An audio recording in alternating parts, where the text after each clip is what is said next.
Voici le plan du cours. Donc les généralités, nous parlerons des définitions, propriétés principales, rôle, structure, classification et représentation des glucides. Nous donnerons des exemples de glucides cités ici. Nous parlerons des dérivés des oses, dérivés d'amines, dérivés acides.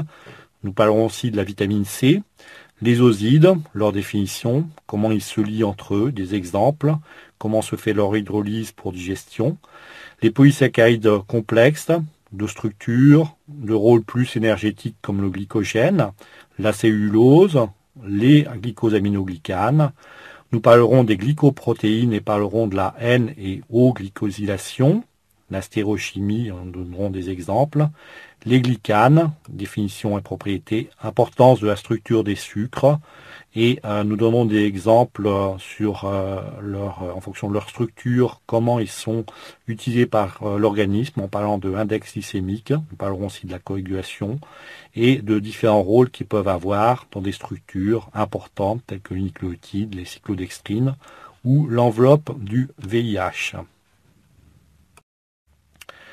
Les glucides n'ont pas seulement un rôle énergétique, ce sont aussi des éléments de structure. Bien sûr, ce sont des réserves énergétiques sous forme du glycogène dont nous reparlerons.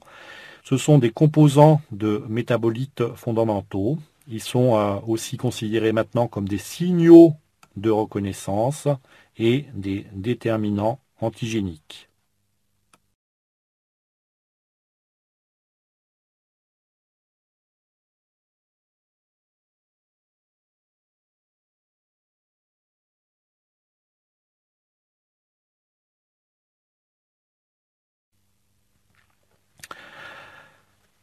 Définition des glucides, ce sont donc des molécules organiques. Leurs carbones sont porteurs de fonctions alcool, alcool secondaire, alcool primaire, d'une fonction aldéhyde ou cétonique, donc c'est la fonction carbonylique, parfois d'une fonction acide ou aminée. Au total, il s'agit d'aldéhydes ou de cétones polyhydroxylés, car un carbone est porteur soit d'un aldéhyde, soit d'une cétone, tous les autres étant porteurs de fonction alcool.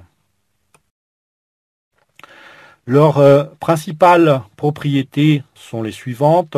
Donc certains oses, comme le fructose, ou osides, comme le saccharose, ont la propriété d'avoir un goût sucré, le saccharose étant le sucre de table. Les oses sont très hydrosolubles en raison de leurs nombreuses fonctions alcooliques. Les aldoses sont réducteurs par leur fonction hémiacétalique, donc pseudo-aldéhydique, et les cétoses, par contre, sont très peu réducteurs. On utilise cette propriété pour en faire leur dosage. La glucose oxydase oxyde spécifiquement le glucose-acide gluconique, et les oses se réduisent en polyols par voie chimique ou enzymatique. La fonction aldéhyde ou cétonique peut être réduite en alcool, le glucose donnant le glucitol ou sorbitol, le galactose, le galactitol, le mannose, le mannitol, le ribose, le ribitol. Le fructose donne 2 polyols, car la réduction de la fonction CO entraîne la formation d'un carbone asymétrique.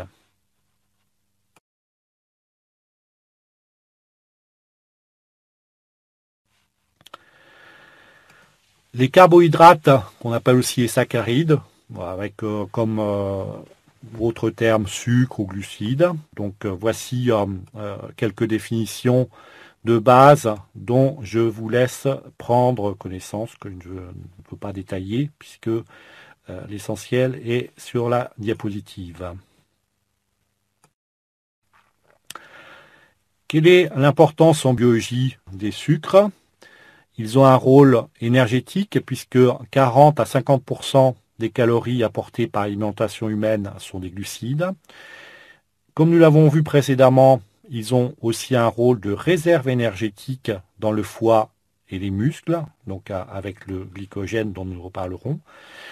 Il ne faut pas oublier aussi qu'ils ont un rôle structural. Ils interviennent comme éléments de soutien, par exemple dans les végétaux avec la cellulose, de protection et de reconnaissance dans la cellule. Ce sont aussi des éléments de réserve des végétaux et animaux, donc sous forme de glycogène pour les animaux ou d'amidon pour les végétaux, et des constituants de molécules fondamentales, par exemple les acides nucléiques, les coenzymes et certaines vitamines. En fait, ils représentent un fort pourcentage de la biomasse, car la plus grande partie de la matière organique terrestre est sous forme glucidique. Ils ont également un rôle économique, on ne va pas ici le détailler, mais c'est vrai que l'industrie du sucre est très développée sous différentes formes. La place du glucose est tout à fait particulière puisque c'est le principal carburant des tissus. C'est le seul carburant du fœtus. Il a un rôle fondamental car tous les glucides alimentaires sont absorbés sous forme de glucose ou convertis en glucose dans le foie.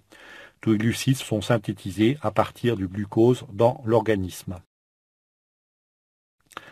Alors, comment peut-on faire la classification des glucides? On distingue les oses et les osides. Les critères de classification des oses font appel à leur nombre de carbone de l'ose et à la nature du carboxyle. Le nombre de carbone, lorsqu'il est de 3, on parle de triose. Lorsqu'il est de 6, on parle d'hexose. La nature du carbonyle, donc si c'est un aldéhyde, on parle d'aldose. Si c'est une cétone, on parle de cétose. La combinaison de ces deux critères caractérise l'ose. On parle d'aldopentose, d'aldohexose, de cétopentose et de cétohexose. Les différentes classes de glucides sont représentées sur cette diapositive. Donc on distingue les oses, classées en fonction du nombre d'atomes de carbone, de la fonction carbonyle, qui peuvent être réducteurs et non hydrolysables. Les osides, donc qui sont des oses qui sont reliés entre eux, donc avec ce qu'on appelle les holosides, qui comportent plusieurs oses.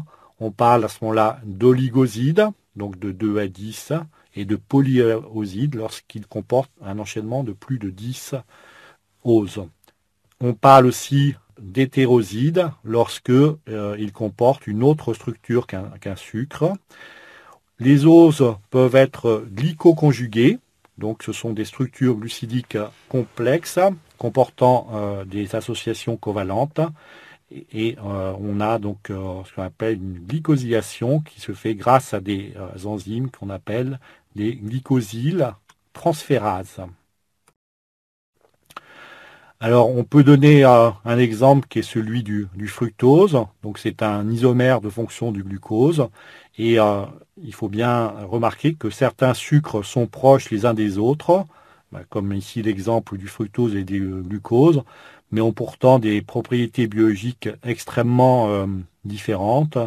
Le fructose, par exemple, étant beaucoup plus réactif avec les protéines que ne l'est le glucose.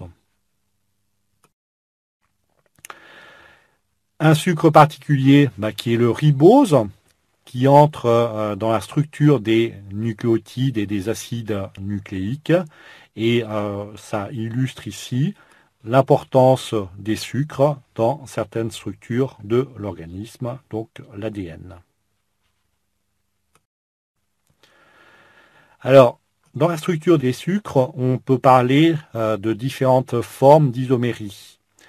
On parle donc à ce moment-là d'énantiomères, donc deux enantiomères, donc qui sont des antipodes optiques, ont les mêmes propriétés, à l'exception seule, donc leur pouvoir rotatoire de la lumière.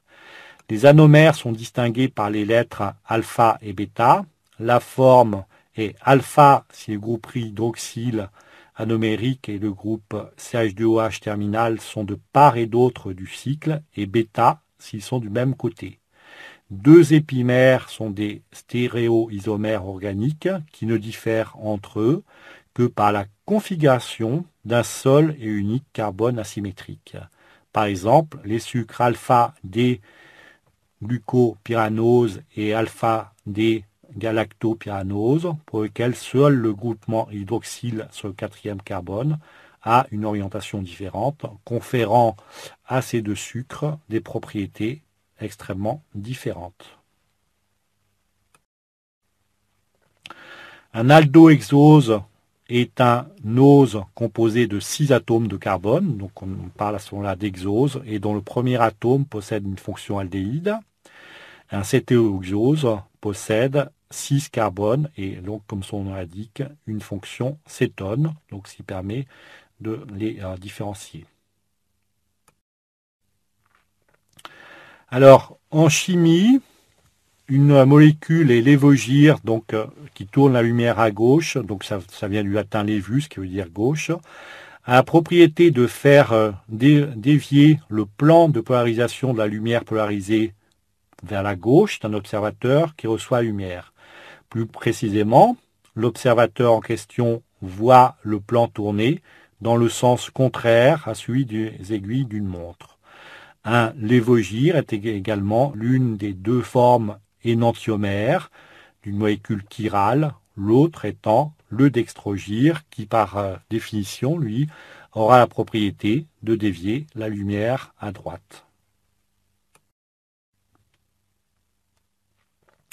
Alors, qu'appelle-t-on carbone asymétrique sur un sucre? Donc, il est porteur de 4 radicaux différents.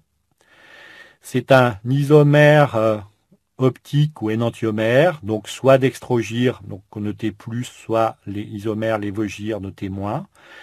Lorsque le mélange est équimolaire des deux isomères, c'est-à-dire dextrogir et lévogir, on parle d'une forme racémique, donc qui à ce moment-là va être inactif sur la déviation de la lumière polarisée. Une molécule chirale est une molécule optiquement active. Elle renferme donc au moins un carbone asymétrique et elle n'a pas de plan de symétrie. La configuration stéréochimique et le pouvoir rotatoire d'un ose dépendent de la présence de ce carbone asymétrique. Et en dehors du glycéraldéhyde, il n'y a aucune relation entre configuration stéréochimique de l'ose et son pouvoir rotatoire. Il y a différentes façons de représenter les sucres et nous allons nous attarder sur ce qu'on appelle la représentation de Fischer, qui est en fait une convention. La convention de Fischer établit les règles pour écrire la formule développée plane des oses. La chaîne carbonée doit être regardée de façon à ce que tous les angles des lésions carbone-carbone soient convexes vers l'observateur et que la fonction la plus oxydée, donc aldéhyde pour le glucose, soit située en haut de la formule. En tournant les angles carbone-carbone vers vous, l'image devient verticale. Les hydroxydes des fonctions alcool secondaires se répartissent alors de façon spécifique à gauche ou à droite au plan des carbones sur la nature de l'ose représentée. On imagine alors que la chaîne se déroule en un axe vertical comportant toutes les liaisons carbone-carbone et on représente les oxydryles des fonctions alcool secondaires à gauche ou à droite, comme dans la représentation numéro 2 donnée sur cette diapositive. Dans une projection de Fischer, les liaisons représentées sur la ligne horizontale sortent dans la réalité vers l'avant, hors de la feuille, qui est par division en 2 dimensions ou 2 écrans, vers vous. C'est pour cette raison qu'une projection de Fischer ne peut être tournée dans le plan de la page ou de l'écran. Alors l'orientation des liaisons les unes relativement aux autres peut changer, convertissant ainsi la molécule et son énantiomère. Pour passer de la représentation de Fischer à d'autres représentations comme celle de Crame, il faut considérer chaque atome de carbone indépendamment des autres, car la représentation de Fischer n'est pas une simple représentation de la molécule, soit un plan en 2 dimensions. Elle permet aussi donc d'avoir des projections soit vers l'avant, soit vers l'arrière de la feuille. Les représentations de Fischer sont le plus souvent utilisées en biochimie pour donner et illustrer les monosaccharides, mais elles peuvent être aussi utilisées pour les acides aminés ou pour d'autres molécules organiques, puisqu'elles permettent de dépeindre la stéréochimie, c'est-à-dire donc les structures tridimensionnelles d'une molécule. Elles sont très utiles pour différencier les énantiomères de molécules chirales. Alors nous avons ici, selon Fischer, la filiation chimique des oses. Donc formation à partir du déglycéraldéhyde par addition de carbone successifs. On va obtenir donc triose, tétrose, pentose, hexose en fonction du nombre de carbone. Un triose peut donner 2 tétroses, comme représenté dans le paragraphe numéro 2 de cette diapositive. Alors, la série D et la série L des oses. Donc, les oses de la série D sont rattachées au déglycéraldéhyde. La configuration spatiale de l'hydroxyle portée par le carbone subterminal de l'ose, donc l'avant-dernier carbone ou carbone N-1, est identique à celle du déglycéraldéhyde. La plus grande majorité des oses naturelles sont de la série D. Les oses de la série L donc dérivent par voie chimique du L-glycéraldéhyde. Alors, nous avons ici une représentation, selon Fischer, de la filiation des oses entre eux à partir donc du déglycéraldéhyde, 3 carbones. Formation donc ensuite d'oses à 4 carbones, d'étréose, d'érythrose, 5 carbones, d'érabinose, d'éribose et 6 carbones avec le dégalactose, le démernose et le déglucose par exemple. Donc ça montre bien ici l'utilité de la représentation de Fischer pour montrer la filiation des oses les uns par rapport aux autres en fonction du nombre de carbones qu'ils comportent. Les principaux oses naturels en fonction de la représentation de Fischer sont par exemple le D-galactose, le D-glucose ou le D-mannose. On peut avoir des épimérisations. Donc l'épimérisation se fait par voie chimique ou enzymatique grâce à une épimérase. Le galactose est par exemple l'épimère en 4 du glucose. L'absence d'épimérase empêche la transformation du galactose en glucose et entraîne par exemple une des formes de la galactosémie congénitale du nouveau-né, qui est une maladie grave, congénitale, donc une maladie métabolique. Le mannose est par exemple l'épimère en 2 du glucose. En terminologie, on distingue les aldopatoses à 5 carbones et une fonction aldose, les cétohexoses comme le fructose à 6 carbones qui comportent une fonction cétone. Alors c'est vrai que la structure linéaire des sucres n'est qu'une représentation et en solution dans l'eau, les oses existent sous forme cyclique. Nous citerons 2 objections à formation linéaire, par exemple la formation d'acétale, avec la formation d'un hémiacétal, donc un alcool ROH s'ajoute à l'aldéhyde RCHO. Le carbone de l'aldéhyde devient le carbone de l'hémiacétal, lié à 2 atomes d'oxygène. L'équilibre de la réaction est nettement en faveur de l'aldéhyde et de l'alcool. Donc aldose ou cétose plus ROH va donner un hémiacétal uniquement. Et il y a aussi donc l'argument de la mutarotation, donc avec ce qu'on appelle les anomères. En effet, la valeur du pouvoir rotatoire d'un ose, donc mesurée au polarimètre, n'est pas fixée immédiatement. Elle le devient au bout d'un certain temps. Ce phénomène est lié à l'existence de 2 formes isomériques, l'anomère alpha ou bêta, à l'origine de la mutarotation. Ces 2 anomères diffèrent par la position dans l'espace de l'hydroxyle hémiacétalique. Quand on laisse par exemple du glucose préalablement cristallisé en solution dans de l'eau, le pouvoir rotatoire passe de plus 112 à plus 52,5 degrés. Quand on laisse une solution dans l'eau de glucose le temps nécessaire, effectivement, son pouvoir rotatoire va changer. Le carbone numéro 1 est un carbone anomère. Les isomères cycliques sont appelés des anomères. Le groupement de la fonction alcool qu'il porte peut être soit en haut, soit en bas. S'il est en haut, le groupement hydroxyle est du même côté que celui de la série, c'est la forme bêta. Sinon, l'hydroxyle est opposé à celui de la série, c'est la forme alpha. Et donc la figure 2 ici explique comment, dans ces conditions, se fait la cyclisation du glucose. En solution aqueuse, le glucose est en équilibre tautomérique. Il est à 65% sous forme bêta D glucopyranose, 0,1% sous forme de déglucose, donc linéaire, donc en proportion très faible, et 35% sous forme d'alpha-D glycopyranose.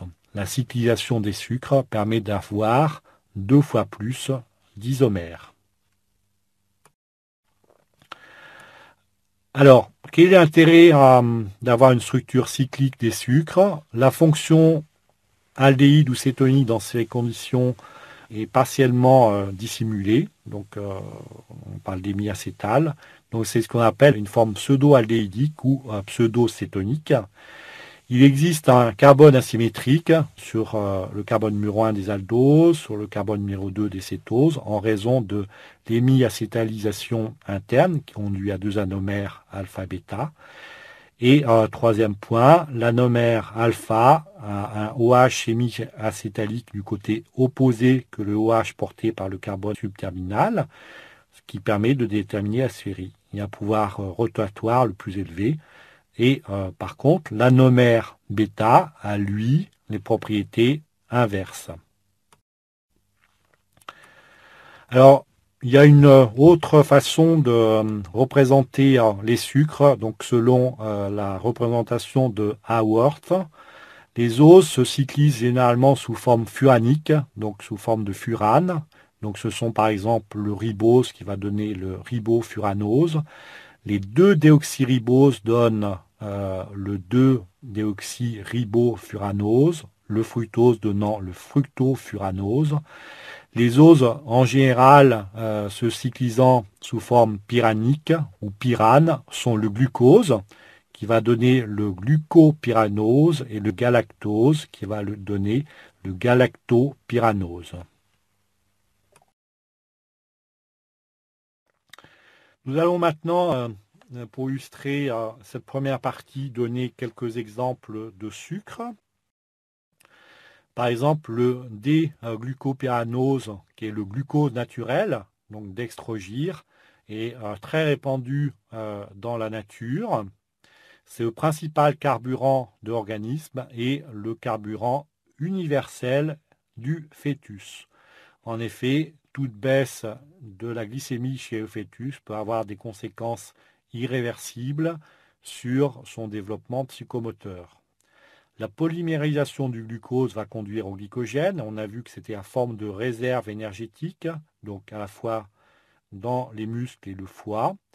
La glycémie et la concentration de glucose à l'équilibre dans le sang, il est de l'ordre de 0,8 g par litre, ce qui fait 4,4 millimoles par litre.